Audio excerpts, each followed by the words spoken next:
بلال صاحب از قلم شکیل احمد چوہان۔ بابا جمعہ قیام پاکستان کے تقریباً 2 ماہ بعد والٹائن کے مہاجر کیمپ میں پیدا ہوئے، جب ان کا خاندان ضلع گوڑ گاؤں تحصیل فیروز پور جھرکا سے ہجرت کر کے لاہور آیا۔ بابا جمعہ کا پورا نام جمعہ خاں میواتی رکھا گیا۔ جمعہ کے دن ان کی پیدائش ہوئی تھی، اسی مناسبت سے ان کا نام جمعہ رکھ دیا گیا۔ میواتی قوم سادہ لوگ تھے، دین سے بہت محبت کرنے والے، سیدھے سچے مسلمان۔ ان کے بچوں کے نام ان کی سادگی کا ثبوت ہوتے، وہ کہ اب ایسا نہیں ہے۔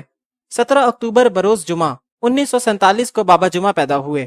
بابا جمعہ کے والد سفید خاں کو کماہا گاؤں میں ایک گھر، جو کہ کسی سکھ سردار جی کا تھا، الاٹ ہو گیا اور 2 ایکڑ زرعی زمین بھی ان کے حصے میں آئی۔ سفید خاں کا نام بھی ان کی رنگت کی وجہ سے رکھا گیا تھا، جو کہ بہت سفید تھے۔ اپنی پیدائش کے وقت ان کی نیلی آنکھیں تھیں۔ یہی رنگت اور آنکھوں کی خوبصورتی بابا جمعہ کو وراثت میں ملی اپنے باپ سے۔ بابا جمعہ میٹرک تک پڑھ سکے۔ 1965 میں انہوں نے میٹرک کی۔ اسی سال ان کے والد سفید خاں انتقال کر گئے۔ 2 چھوٹی بہنوں اور ماں کی ذمہ داری جمعہ خاں پر آ گئی۔ آگے پڑھنا چاہتے تھے مگر حالات نے اجازت نہیں دی۔ ان کا ایک دوست اندرون لاہور میں ہاتھ سے بنے جوتوں کے کارخانے میں کام کرتا تھا، اسی نے بابا جمعہ کو بھی کام پر لگوا دیا۔ بہنوں کی شادیاں پہلے کی، بعد میں اپنی شادی کروائی، مگر بابا جمعہ کو اولاد کی نعمت نہیں ملی۔ گھر کی گزر بسر اچھی ہو رہی تھی۔ ماں کی حج کرنے کی خواہش تھی۔ اسے پورا کرنے کے لیے 2 ایکڑ زرعی رقبہ ڈیفنس ہاؤسنگ اتھارٹی کو بیچ دیا۔ پہلے بہنوں کا حصہ دیا، اس کے بعد حج کے پیسے دیے۔ 1980 میں حج کر لیا ماں اور بیوی کے ساتھ۔ کچھ پیسے کم پڑے، وہ امان اللہ سے ادھار لیے۔ حج کے بعد والدہ کی طبیعت اکثر خراب رہتی، اندرون لاہور سے کام چھوڑ دیا اور چرڑ گاؤں کے رستے میں موچی خانہ بنا لیا، جو کہ پچھلے 30 سال سے قائم ہے۔ 1983 میں موچی بنے، حالانکہ ذات کے موچی نہیں تھے، ہاتھ سے جوتے بنانا جانتے تھے۔ 18 سال یہ کام کیا تھا۔ 1986 میں والدہ بھی کوچ کر گئی اس جہان فانی سے، کبھی شکوہ شکایت زبان پر نہیں لائے۔ سال پہلے 2012 میں بیوی نے بھی ساتھ چھوڑ دیا اور اب 2013 ہے۔ یہ ہے بابا جمعہ کی کہانی۔ صفائی نفس ایمان ہے، کہتے بھی ہیں اور عمل بھی کرتے ہیں۔ ہمیشہ سفید لباس زیب تن فرماتے، سفید کرتا اور پیجامہ، اپنے ہاتھ سے بنی چمڑی کی جوتی پہنتے، عطر لگاتے، آنکھوں میں سرما لگاتے، ہر نماز سے پہلے مسواک کرتے وضو کے وقت، سر پر سفید ٹوپی رکھتے، 66 سال کی عمر میں بھی بالکل فٹ تھے۔ بلال نے ایک دن پوچھا، آپ کے پاس کپڑوں کے کتنے جوڑے ہیں؟ 3، انہوں نے جواب دیا۔ ان کا معمول تھا عشاء کی نماز سے فارغ ہو کر پہنے ہوئے کپڑے بالٹی میں سرف ڈال کر بھگو دیتے اور گھر میں تہمد اور کرتا پہن لیے، دوسرے دونوں جوڑے استری ہوتے۔ صبح فجر سے پہلے ان کپڑوں کو نچوڑ کر سوکھنے کے لیے ڈال دیتے، جمعہ کی چھٹی کرتے اور ہر سال رمضان کا پورا مہینہ کبھی کام نہیں کرتے۔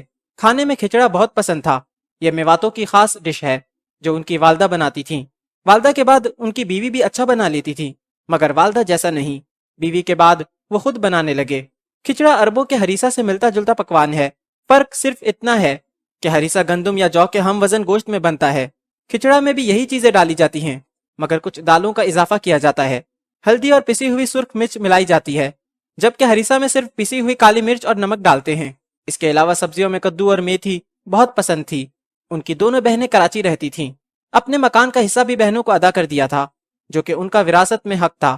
ہر سال رمضان میں ان سے ملنے جاتے۔ اقبال چائے والا، عمر 50 کے آس پاس ہوگی، اس کے ساتھ محبت کا رشتہ تھا، اور اس سے بھی بڑھ کر بلال احمد کے ساتھ۔ اکثر اقبال سے کہتے کہ اگر میرا بیٹا ہوتا تو بلال سے اچھا نہیں ہو سکتا تھا۔ عشاء کی اذان کے بعد بلال اپنے کمرے میں دیوان کے ساتھ اوپن کچن کے سامنے نماز پڑھنے میں مصروف تھا۔ جب توشی اس کے کمرے میں داخل ہوتی ہے، بلال سفید شلوار قمیض میں بہت خوبصورت لگ رہا تھا، جیسے دور، بہت دور کوئی درویش سفید لباس پہنے ہوئے دریا کے کنارے اونچے ٹیلے پر 14ویں رات کی چاندنی میں اپنے رب سے راز و نیاز کی باتوں میں مصروف ہو۔ توشی لائٹ بلو جینز میں سفید کرتا پہنے ہوئے، کھلے کالے سیاہ بالوں کے ساتھ، دبے پاؤں پیر کے آگے پیر رکھتے ہوئے، کہیں ماربل کے سینے پر پیر رکھتے ہوئے ماربل کو تکلیف نہ پہنچے، کمرے میں داخل ہوئی۔ دروازہ کھلا ہوا تھا۔ بلال خشوع و خضوع کے ساتھ نماز میں مگن تھا، جیسے اللہ تبارک و تعالی سے باتیں کر رہا ہو۔ اس کے ذہن میں حضرت علی کے ایک قول کا مفہوم ہمیشہ سے نقش تھا کہ جب میرا اللہ سے بات کرنے کو جی چاہتا ہے تو میں نماز پڑھتا ہوں، اور جب میرا جی چاہتا ہے کہ اللہ مجھ سے بات کرے تو میں قرآن پڑھتا ہوں۔ توشی کے آنے کا اسے احساس تک نہ ہوا، اور وہ بھی خاموشی سے اس کے بیڈ پر آ کر بیٹھ گئی۔ بلال نماز سے فارغ ہو کر لمبی دعا میں مصروف ہو گیا، کھلے ہوئے ہاتھوں اور بند آنکھوں کے ساتھ مگر خاموشی سے دعا سے فارغ ہوا تو خاموشی کا سینہ چیر کر دوشی کی دل فریب آواز بلال کے کانوں پر دستک دینے لگی۔ کیوں مانگتے ہو اتنی لمبی لمبی دعائیں؟ الفاظ اس کے ہونٹوں سے ایسے نکلے جیسے پھول سے خوشبو، اس لیے کہ کسی اور سے مانگنا نہ پڑے۔ بلال کا جواب شہد کی طرح میٹھا تھا۔ اور کیا مانگتے ہو اپنی دعاؤں میں؟ توشی کے کلیوں جیسے ہونٹ ایک دفعہ پھر کھلے۔ آقا کی امت کا اتحاد، اس ملک کی سلامتی اور خوشحالی، اور اس گھر کی بھی۔ بس بس اس کا پس پاتال سے بھی گہرا تھا۔ توشی نے تفتیشی نگاہوں سے پوچھا، نہیں، ان کے لیے بھی دعا مانگتا ہوں جو مجھے چھوڑ کے چلے گئے، میرے ماں باپ۔ بلال نے عقیدت میں ڈوبی ہوئی آواز میں جواب دیا، اور اپنے لیے کیا مانگتے ہو؟ توشی نے پھر لب کشائی کی۔ بلال اب توشی کے سامنے رائٹنگ ٹیبل کی کرسی پر بیٹھا ہوا تھا۔ توشی پہلے ہی سے بیڈ پر بیٹھی تھی۔ دونوں کے درمیان 2 فٹ کا فاصلہ تھا۔ دونوں ایک دوسرے کے آمنے سامنے، ایک دوسرے کی آنکھوں میں غوطہ زن تھے۔ بلال چہرہ شناس تھا۔ اس نے بغیر مشقت کے توشی کی آنکھوں میں لکھی ہوئی تحریر پڑھ لی، اور وہ تحریر تھی محبت۔ مگر توشی ابھی بھی آنکھوں کے سمندر میں کھوج رہی تھی۔ وہ جس کی اسے تلاش تھی، اسے سب کچھ نظر آ گیا۔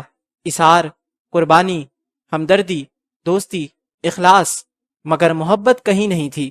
وہ محبت جس کی تلاش میں اس نے غوطہ لگایا تھا۔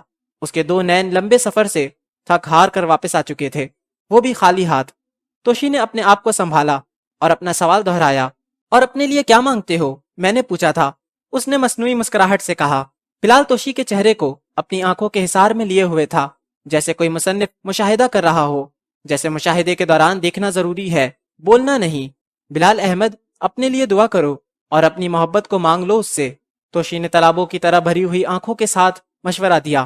اب اس کا چہرہ بلال کی آنکھوں کے حصار سے آزاد ہو چکا تھا۔ بلال کے چہرے پر نادیدہ خوف والی مسکراہٹ تھی۔ ایسی دعا مانگتے ہوئے شرم آتی ہے، کیونکہ وہ محبت کرنے کا حکم دیتا ہے، محبت مانگنے کا نہیں۔ بلال نفیس اور نپے تلے ہوئے انداز میں بولا۔ دروازہ کھلا ہوا تھا، پھر بھی دستک ہوئی۔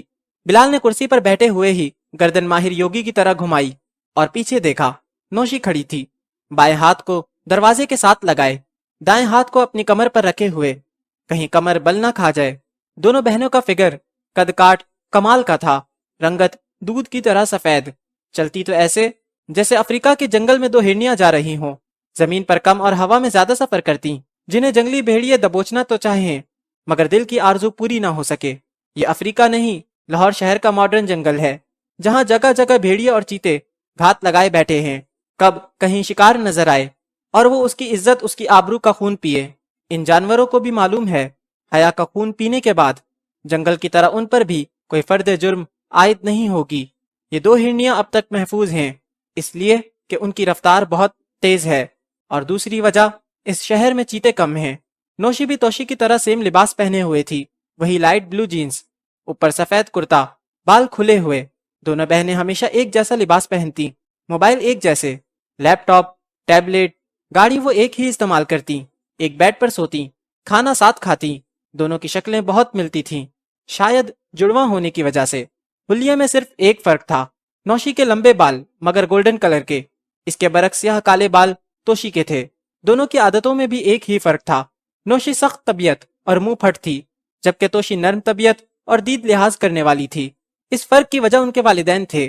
نوشی اپنی ماں ناہید رندھاوا کے قریب تھی، اور توشی اپنے باپ جمال رندھاوا کے قریب تھی۔ لو، تمہاری محبت آ گئی، توشی نے تیکھے انداز میں بتایا، ہولے سے۔ بلال گردن موڑے دیکھ رہا تھا، اسی انداز میں بولا، آ جائیں، اندر آ جائیں۔